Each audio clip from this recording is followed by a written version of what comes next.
The stars were no longer a dream. For centuries, humanity had looked at the night sky with wonder, speaking in poems and stories about the mysteries beyond. But now those mysteries were no longer unreachable. Earth had finally broken the chains of distance.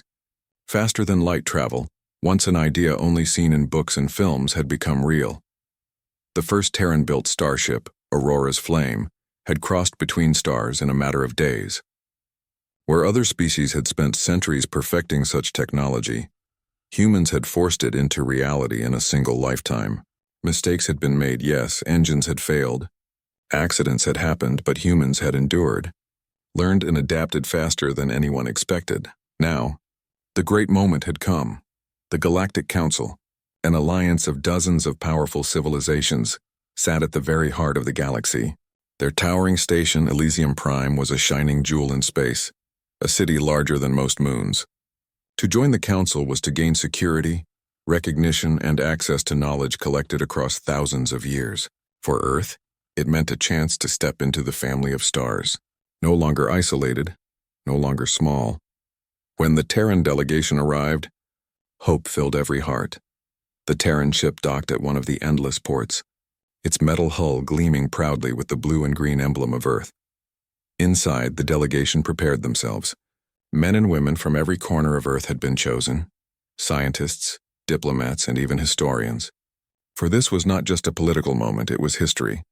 Ambassador Elias Wren, tall and calm-eyed, led them. He wore a simple suit marked with Earth's crest, refusing to cover himself in the glittering fabrics that other species used. "We go as we are," he had said before departure, not pretending to be something else. "We are human, and that is enough." For many, this confidence was comforting. For others, it felt like a gamble. The council chamber was a vast circle, its ceiling higher than any cathedral, filled with light that seemed to flow like water across the walls. Representatives of the galaxy's oldest powers sat on thrones carved from crystal and alloy, each one a master of their people's traditions. The humans walked to the center platform. Under the gaze of thousands, Elias bowed respectfully. "On behalf of the people of Earth," he said, his voice steady though it carried the weight of billions, "we request entry into the Galactic Council. We come not as conquerors nor as beggars, but as partners in the great work of civilization." A hush fell. The council listened.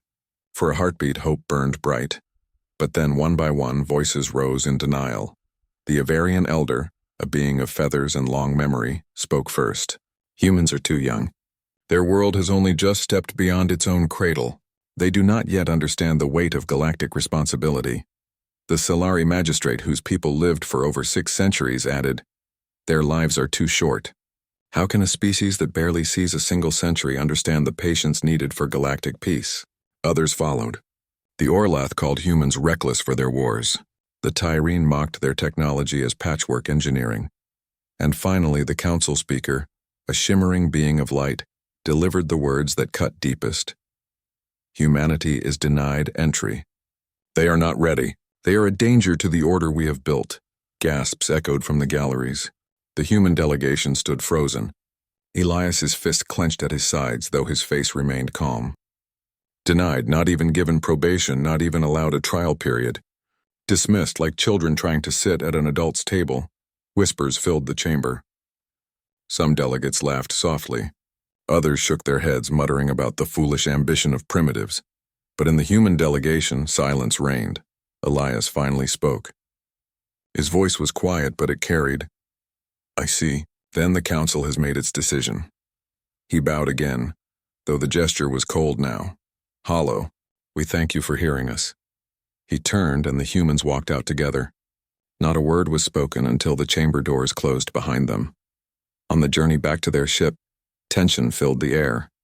Some delegates trembled with anger, others with despair. A young scientist named Marissa broke the silence at last. "They laugh at us. They think we're nothing." Elias looked at her, his eyes steady. "Then they have made a mistake. They have mistaken humility for weakness. They have mistaken patience for surrender, and that mistake will cost them." The others stared. He continued, "They believe we are too young. They do not understand that youth is not a weakness. It is fire, it is speed, it is hunger. They say we are reckless, but I say we are bold. They call us dangerous, but perhaps that is true. Because we will not stop. We will not wait for their approval. We will build our place in the stars, with or without them. Back aboard Aurora's flame, the humans watched the Council's great station fade into the black sea of space. Hope had brought them here. Rejection now carried them home. But rejection, Elias knew, could be sharper than any blade. Word spread quickly. Across Earth and its colonies, people listened in shock and anger as the news was broadcast. The Council has rejected humanity. Some wept. Others cursed. But many, more than anyone expected, felt something else rising in their hearts. Pride. If the galaxy did not want them, then humanity would build its own destiny. They had been underestimated before, countless times in their history. Each time they had risen higher. Each time they had proved their doubters wrong. This would be no different. Elias stood before the delegation, his face calm, but his voice burning with conviction. "Remember this day," he said, "for it is not the day humanity was rejected. It is the day humanity was set free, free from their rules, free from their limits. From now on, we answer to no one but ourselves, and the galaxy will remember that choice." And so, with a silent vow carried in every heart, the Terran ship turned its nose toward Earth. The Council believed the story was over. They did not yet understand that it had only begun, for out of rejection would rise something greater, an empire that would one day shock the stars themselves. The ship Aurora's Flame returned to Earth carrying more than just a rejected petition. It carried a wound, a scar written deep in the hearts of every delegate. The Council's denial had not only insulted Earth but also questioned its very place in the universe. The news spread like wildfire. Across every continent, through every city, village, and colony, the words rang clear. Humanity has been denied. At first, there was anger. People shouted in the streets. Protesters marched with banners showing broken chains and defiant suns. "We are not weak," they cried. "We are not children." But anger did not last alone. Beneath it grew something else, determination. Humanity had been underestimated many times before in its history. From the moment they learned to tame fire, to sail across oceans, to split the atom, and now to cross the stars, humans had thrived in the face of doubt. This time would be no different. In the capital city of New Geneva, world leaders gathered in a massive assembly. Nations that had once argued endlessly now stood side by side. Old flags lowered and a new symbol was raised, a star surrounded by a circle of light. Representing Earth and its reach into the galaxy, the Terran Empire was born. It was not an empire of kings or conquerors, but of unity. For the first time in human history, there was no us and them between nations. There was only humanity. Bound together, they shared resources, combined technologies, and set their eyes outward. President Amina Solari, the first elected leader of the empire, spoke to the people in a broadcast that reached Earth and its colonies alike. "The Council may reject us. Let them. We will not wait for their permission to grow. We will forge our own path with our own hands. Let every star bear witness. Humanity will not be denied its place in the galaxy." Her words lit a fire across the world. The forge of the empire began not in grand speeches, but in work. Factories that once built cars and planes now built starship hulls. Universities once divided by politics now exchanged knowledge freely. Engineers studied every scrap of alien technology humanity had gathered, pulling apart Council designs with relentless curiosity.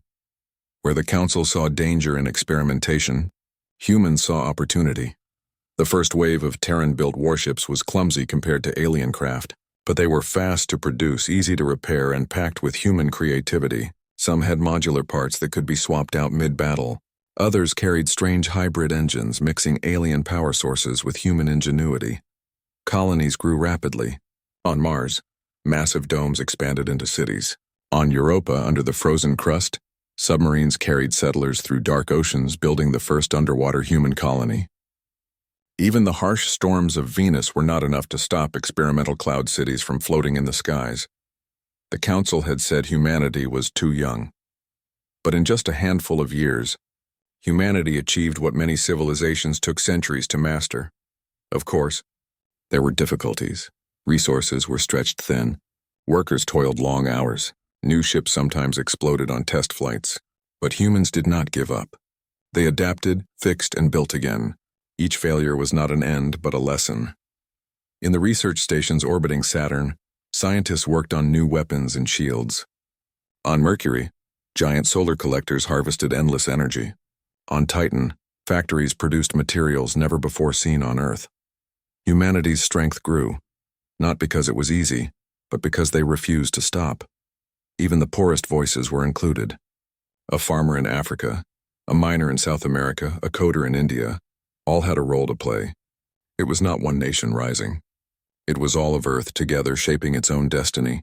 The council watched from afar. At first they laughed. "Let the humans play at Empire," they whispered. "They will burn themselves out." But the laughter faded as reports came in. Human colonies thrived on worlds others considered impossible. A barren rock with no air? Humans built underground. A frozen wasteland? They adapted heaters and farming domes. A desert planet? They made water harvesters from the air itself. Council observers could not understand. To them, humans seemed reckless, throwing themselves at dangers instead of waiting centuries to plan. But where others hesitated, humans acted. Where others feared mistakes, humans learned from them.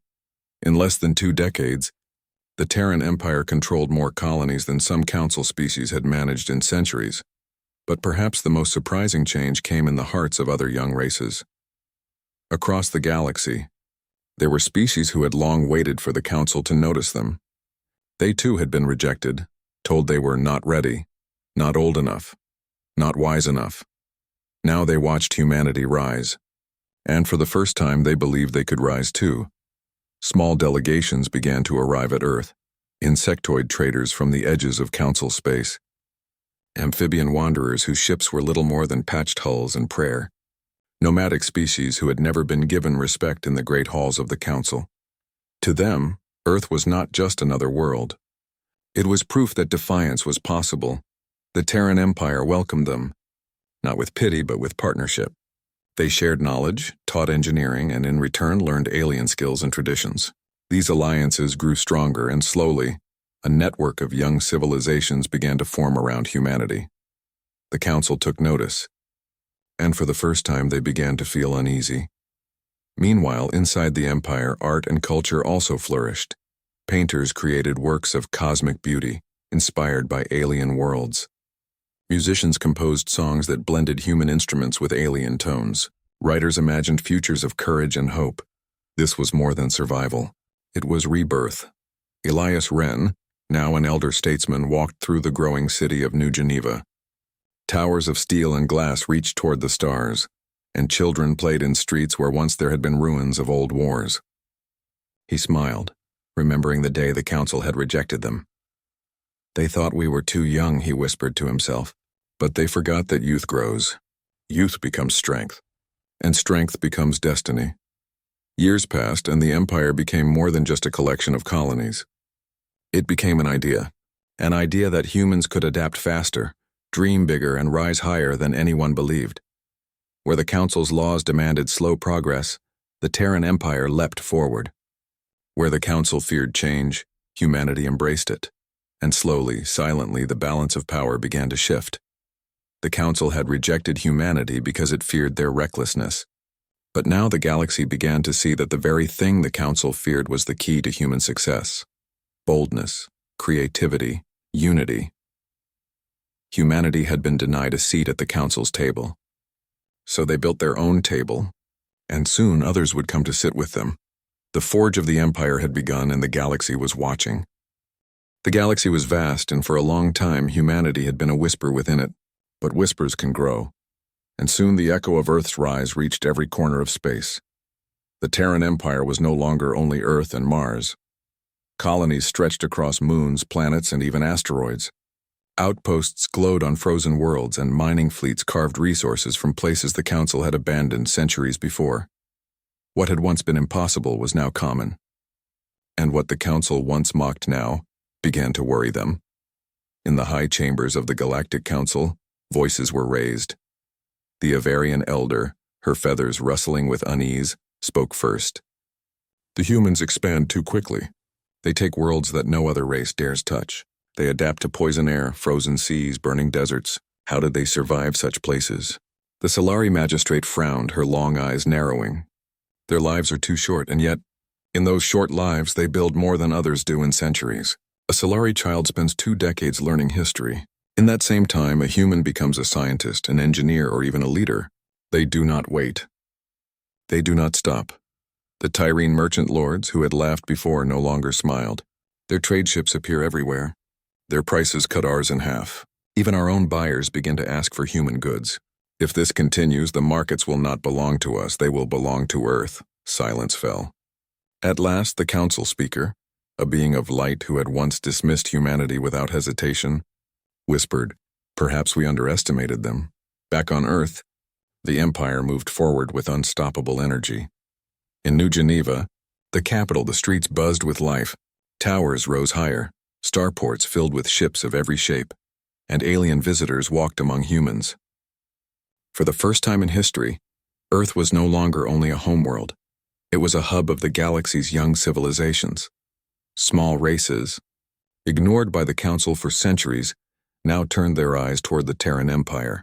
The insectoid Veyari, who once begged the Council for aid and were denied, sent their first delegation to Earth. Their ships were fragile, their resources few, but the humans welcomed them. They did not laugh at the Veyari's broken technology. Instead, they repaired it, upgraded it, and taught them how to build more. The Lunari, a gentle aquatic race living on scattered ocean worlds, had never been invited to the Council. To the great powers, they were too weak. But to the Terran Empire, they were valuable allies. Soon, Lunari ships, guided by human engineers, swam through the stars. Others followed. The forgotten. The ignored. The underestimated. To all of them, Earth said the same words. Stand with us. Build with us. Together we will not be denied. On Mars, vast shipyards stretched across the red plains. Thousands of workers, human and alien, labored to build fleets of starships. They were not as elegant as Council vessels, but they were fast, strong, and endlessly adaptable. One engineer, Thomas Gray, looked proudly at the massive ship he had helped design. It was not a warship, but a trade vessel, able to carry huge amounts of goods across dangerous routes. The Council says we are reckless, he laughed to his team. Maybe we are, but recklessness makes us faster, and faster wins. Trade became the Empire's greatest weapon. Where the Council hoarded technology, humanity shared it. Where the Council kept prices high, humanity sold cheap. Where the Council ignored small worlds, humanity welcomed them. In only a few years, the Terran Empire's influence spread far beyond its borders. But success brought shadows. The Council could no longer laugh. Reports arrived daily of colonies swearing loyalty to Earth, of Council trade collapsing, of young species openly ignoring Council laws. In secret meetings, some Council members demanded action. The Tyrene merchant lords were loudest. If we allow this to continue, the Terrans will replace us. Their empire grows like fire. Already half the trade routes are filled with human ships. Do we wait until all are lost? The Avarians shook their heads. They are dangerous, yes, but to strike them directly would be a mistake. War may unite them even further, the speaker considered in silence. Finally, they said, watch them. Watch closely. They rise too fast. There will be weakness somewhere, and when it comes, we will act. Yet even as the Council plotted, their fear grew.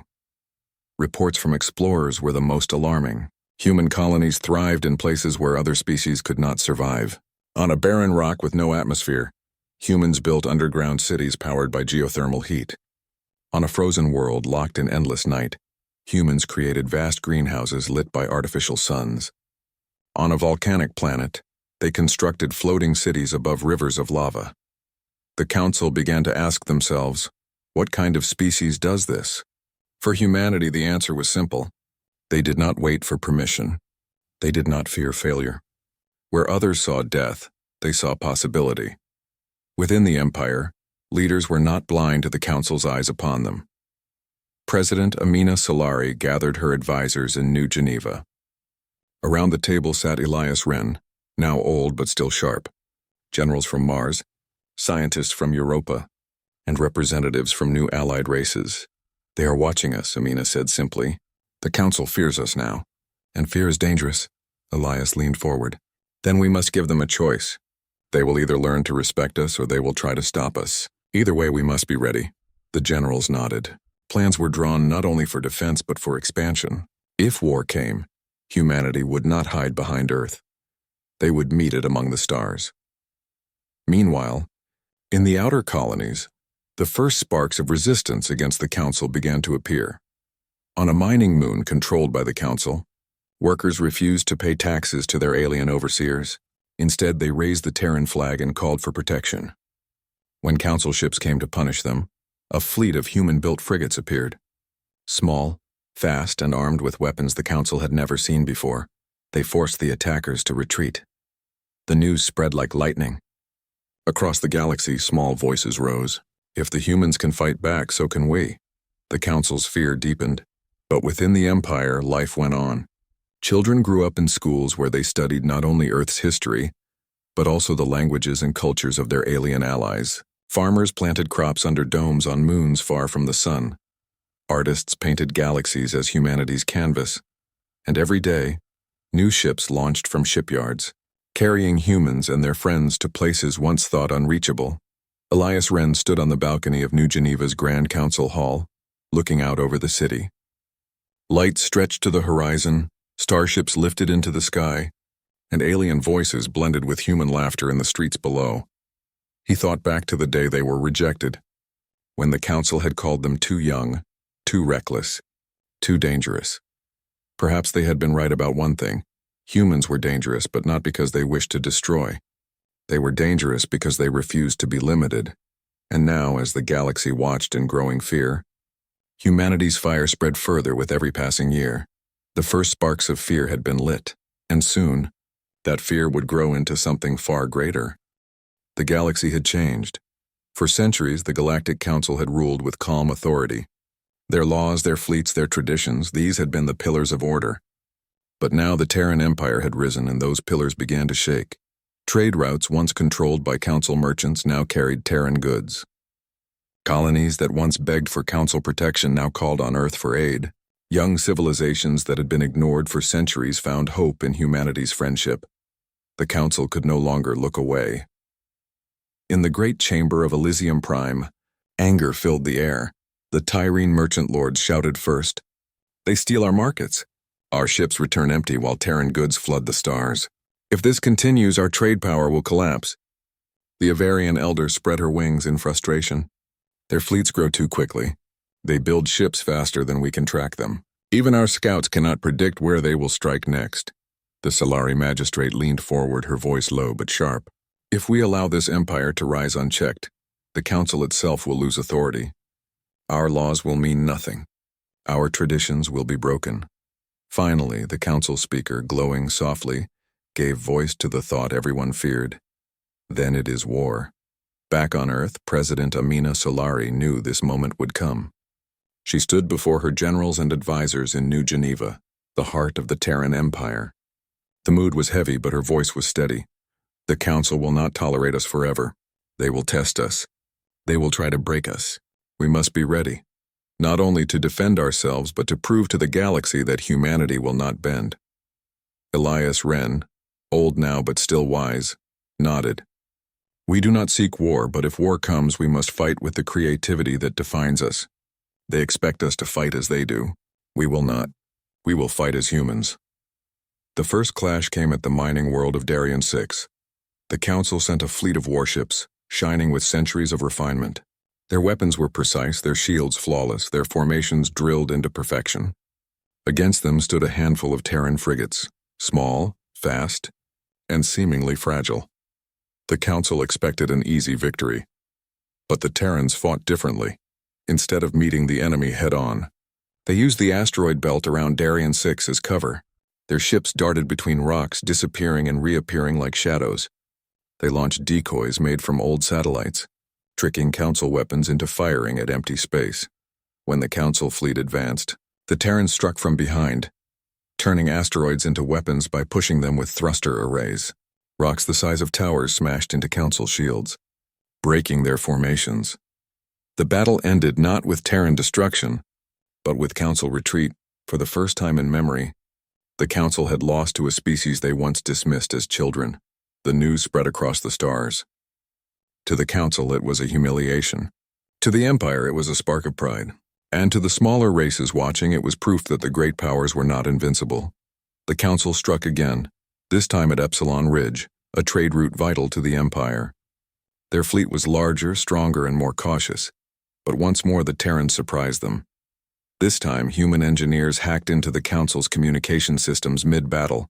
Using jury-rigged devices powered by alien scraps, they turned the Council's own drones against them. Confusion spread through the enemy fleet as ships fired on their allies, believing them to be foes.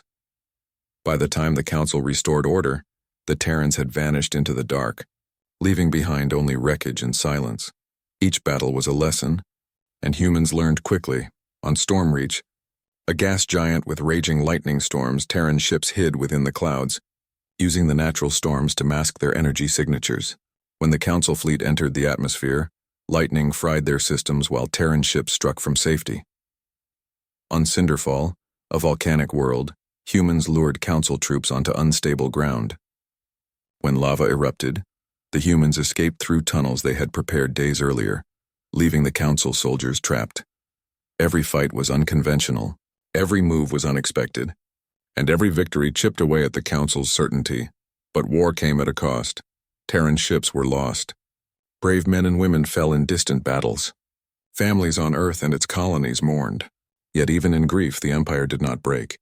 Instead, their losses hardened them. Memorials rose in every city, reminders of the price of freedom. Remember them, President Solari said in one speech. For every life given, we build something greater. They died not in vain, but for a future where no species is told it is too young to rise. The Council grew desperate. At Elysium Prime, debates turned bitter. How do they win? One delegate cried.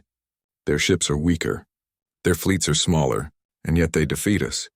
The answer, whispered but undeniable, was simple. Creativity. The Council fought with order, with rules, with traditions carved over thousands of years. The Terrans fought with imagination. They turned storms, asteroids, and even Council technology into weapons. They used every weakness, every chance, every idea. The Council had never faced an enemy like them. Among the younger races, the Terran victories became legend. Songs were sung of the battle at Darien 6. Stories spread of how humans turned the storms of Stormreach into allies. Children of alien worlds whispered about the reckless race that dared to fight the Council and win. And slowly, secretly, some of those races began to send aid, food, resources, even soldiers. They did not do it openly for fear of Council punishment. But in the shadows, they chose humanity's side. Back in New Geneva, Elias Wren stood once more with President Solari. He looked out over the city, its lights shining brighter than ever, its people unbroken despite war. They feared our recklessness, Elias said quietly, but now they see the truth. Our recklessness is not chaos. It is courage. It is the refusal to stop when others tell us to wait. That is what makes us human, and that is why we win, Solari nodded. The Council thought they were teaching us a lesson by rejecting us. But it is we who are teaching them, that no race, no matter how young, should be denied the right to rise. The clash of orders was far from over. The Council still had greater numbers, greater resources, and fleets that could crush entire systems. But the Empire had something the Council could not match: the will to adapt, to defy, to survive. And as the stars watched, humanity's fire burned brighter than ever. The war had begun, and it would change the galaxy forever. The war between the Terran Empire and the Galactic Council had stretched across years. Battles had burned in asteroid belts, stormy planets, and frozen moons. Both sides had suffered losses, but the truth was clear to anyone watching. Humanity was not breaking. In fact, humanity was rising. The Council had expected a quick victory. Instead, they faced a race that adapted faster than anyone had imagined. Where ships were destroyed, new ones were built stronger. Where soldiers fell, others took their place. Every defeat became a lesson. Every setback a seed of victory. And now, the galaxy itself was beginning to change. In the Council chamber on Elysium Prime, unease hung in the air. The Grand Hall, once filled with confidence, now felt smaller, darker. Delegates argued, their voices sharp with fear. The Tyrene merchant lords shouted, "Our fleets are in ruin. Our markets are shattered. Everywhere people buy Terran goods instead of ours. The Solari magistrate, once calm, now trembled with anger. Even our young defy us. Colonies that should obey the council raise Terran banners instead. What is left of our authority? The Avarian elder spread her wings weakly. We thought they were too young, too reckless. But now we see youth as their strength. In one lifetime they achieve what we take centuries to accomplish. Silence followed. At last the council speaker spoke, their glowing form dimmer than before. We are faced with a choice. Continue this war and risk total collapse, or accept the Terrans as equals. The words, unthinkable only years before, echoed across the chamber. Meanwhile, on Earth, the people did not see themselves as equals. They saw themselves as survivors, as builders, as dreamers who had forged an empire from rejection. New Geneva shone brighter than ever. Towers touched the sky. Starports were filled with ships of human and alien design, and the streets were alive with voices from dozens of worlds. Children learned in schools where alien guests taught beside humans. Markets overflowed with goods from across the stars. The Terran Empire was no longer only human. It was a family of many young races united by one truth. They refused to be denied. President Amina Solari stood before the Grand Assembly of the Empire. Her voice carried not only to Earth but to every colony, every station, every ship across the stars. Years ago, she began, the Council rejected us. They called us reckless. They said we were too young, too dangerous, too impatient. And perhaps they were right, because it is our impatience that pushed us forward. It is our recklessness that gave us courage. And it is our danger that taught the galaxy that no voice should be silenced. We are not here to beg for a seat at their table. We are here to offer something greater, a new table, a place where no race is too young, no people too weak, no dream too bold. This is the Terran Empire, and this is the new dawn. Her words were broadcast across the galaxy. To the Council, they were a challenge. To the young and ignored races, they were hope. The Council could no longer hide from reality. Their fleets were tired, their colonies restless, their markets shrinking. And worst of all, their authority, the power they had held for thousands of years, was slipping away. So, with heavy hearts, they sent envoys to Earth. When the Council's delegation arrived at New Geneva, they expected a small, humble meeting hall. Instead, they were led into the Hall of Unity, a vast chamber built of steel and glass where humans and aliens sat side by side. The Council envoys felt the eyes of thousands watching them, not only humans, but Vayari, Lunari, and many others who had once been ignored. At the center stood President Solari and Elias Wren, old now but proud, his eyes bright with the fire of memory. The Council speaker stepped forward. Their voice, once filled with authority, now held only caution. The Council recognizes the strength of the Terran Empire. We recognize your victories, and we offer peace. Let us put aside this war. Let us begin again. Elias Wren stepped forward. His voice was steady, carrying across the hall. Years ago, when we asked to join you, you denied us. You laughed at us. You called us reckless, dangerous, and unworthy. You tried to break us, and yet here we stand. Stronger, greater, united.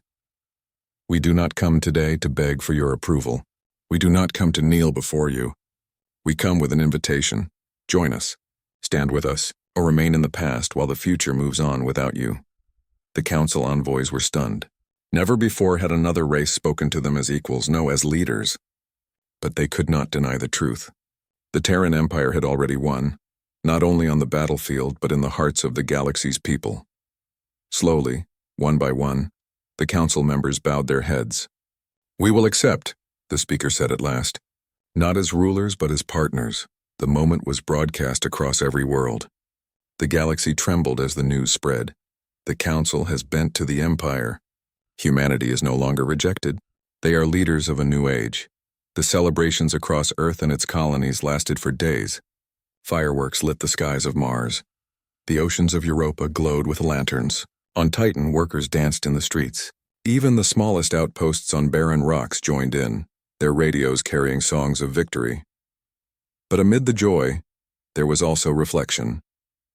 Humanity remembered the price of this victory, the ships lost, the lives given, the sacrifices made.